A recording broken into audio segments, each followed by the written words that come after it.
Today we take a closer look at China's latest naval innovation, the Type 076 amphibious assault ship, officially confirmed as a drone carrier by the People's Liberation Army Navy.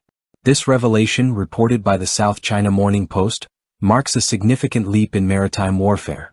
Commander Qi Jianjun of the stealth-guided missile destroyer Nanchang recently highlighted the Navy's push towards autonomous systems. Speaking on the 5th anniversary of the Nanchang's commissioning, Qi underscored how uncrewed technology is reshaping naval combat, not just for China but for navies worldwide. The Type 076 stands out with its cutting-edge electromagnetic catapult system, enabling it to launch a wide variety of drones for reconnaissance, combat, and logistical missions. This advancement builds on the success of its predecessor, the Type 075, and reinforces China's focus on uncrewed amphibious and aerial operations. But China isn't alone in this race.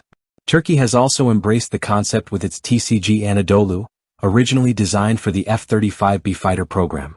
After the program's cancellation, Turkey transformed the vessel into a drone carrier, launching its Bayraktar TB3 UAVs from the ship in late 2024.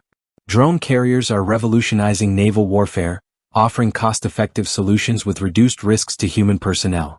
These ships, purpose-built for unmanned aerial operations, provide unparalleled flexibility for surveillance, combat, and more.